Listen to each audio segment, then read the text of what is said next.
high clarinet people in your 4th year of lessons, and maybe beyond that.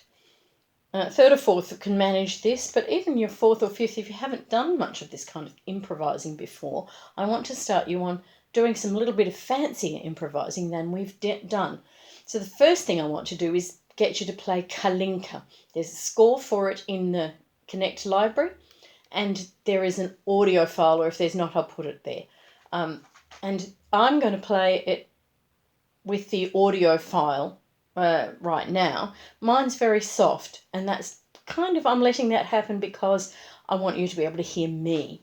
So you will get a little bit of an intro. Let me hit it, babes, and we'll play the tune all the way through.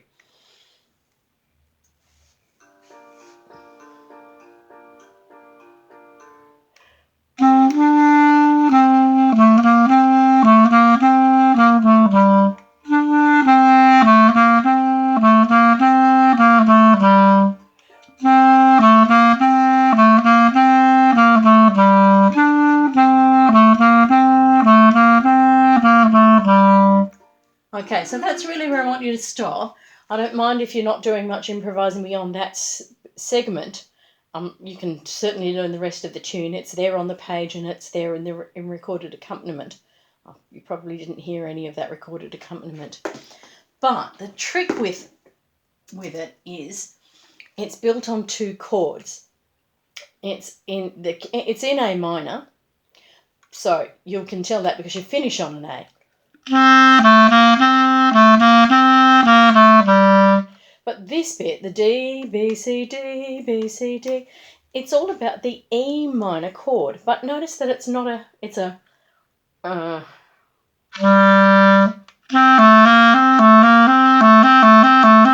mostly those notes. Actually, when we've done this in lessons, I think we've discovered, some of us, that it pays to do it as an E chord and not an E minor chord, but to do an E major. So I'll be technical, an E major 7. Now, you can do that, though, because you can do left inside E, G sharp, B, D, and E. Here we go. 3, 4.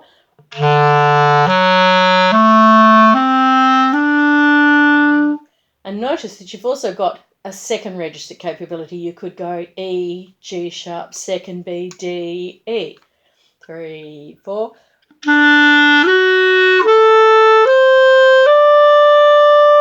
And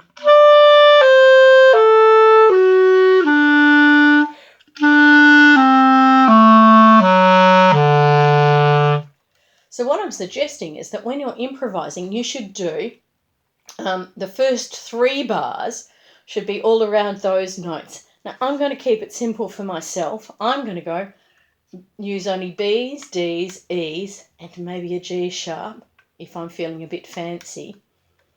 And then come back to an A each time, or an A key, depending which end of things I'm at.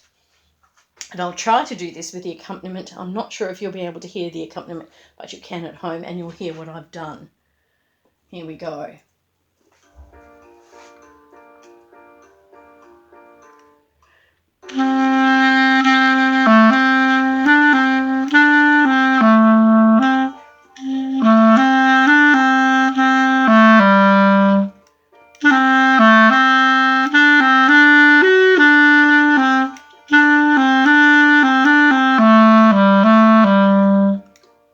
Bit rough, but that's the idea.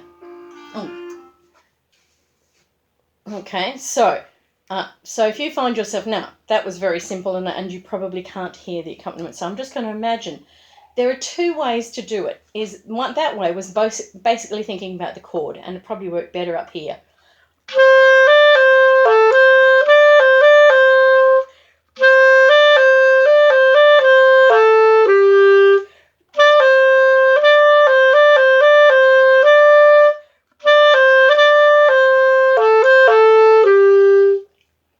But the other way is to think of it as not a melody, but as a harmony. If you think of do dee da da dee da, you might play it like this. Oh, there you go. You might play like this.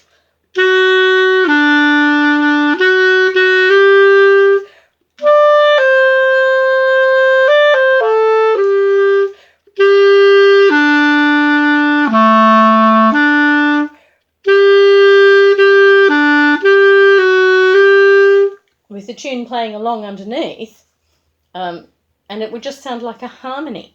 So a bit like what we've done with pentatonics, or when we've with deep and dark, where we tried to pull out a few notes and use them as a repeating harmony, we can do that same idea with Kalinka. Have a play. You might end up playing a lot better than I did then. Have a go.